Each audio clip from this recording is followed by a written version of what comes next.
তোমারই নাম কর্ণ? আমার যদি খুব ভুল না হয় তাহলে আপনি তো সেই আব্দুল্লাহ। আমার পথ ছাড়ুন, আমার তারা আছে।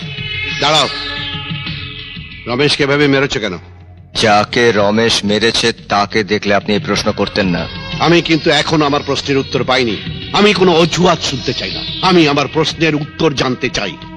কর্ণ কখনো কাউকে কোনো উত্তর দেয় না। আমি যেটা ন্যায় মনে করি আমি সেই কাজটা করি, আর আমি জানি যে আমি কোনো অন্যায় কাজ করিনি। আরে ন্যায় অন্যায়ের বিচার করার দায়িত্ব অপরালার। তুমি মাঝখানে নাক গলাতে এসছো কেন?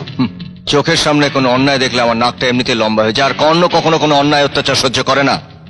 এর পরিণতি কি হবে জানো? তুমি জানো আমি তোমাকে কি করতে পারি? খুব বেশি হলে আপনি আমাকে মেরে ফেলতে পারেন, ব্যাস। আর কর্ণ মরতে ভয় পায় না, কারণ ছোটবেলায় আমার মা আমাকে মারার জন্য রাস্তায় ফেলে দিয়ে গেছিল, কিন্তু এই ভাগ্যের জোরে আমি মরিনি। আপনি আমাকে মারার চেষ্টা করতে পারেন, কিন্তু তাতে কোনো লাভ হবে না। মাঝখান থেকে আপনি শুধু আপনার এই পোষা কুকুরগুলোকে হারাবেন। বাস কর্ণ, বাস বাস, বড্ড বেশি বলে ফেলেছ। আমি কসম করে বলছি, আমার রমেশের যদি কিছু হয় তাহলে তোমাকে আমি ছাড়বো না। তোমার জীবন দিয়ে রমেশের জীবনের ক্ষতিপূরণ তোমাকে দিতে হবে। ন্যায় বিচারের জন্য যে কোনো ক্ষতিপূরণ দিতে কর্ণ রাজি। দরকার হলে রক্তের নদী বইবে, কিন্তু কর্ণের এই মাথা কোনো দিনও কারোর কাছে ঝুঁকবে না।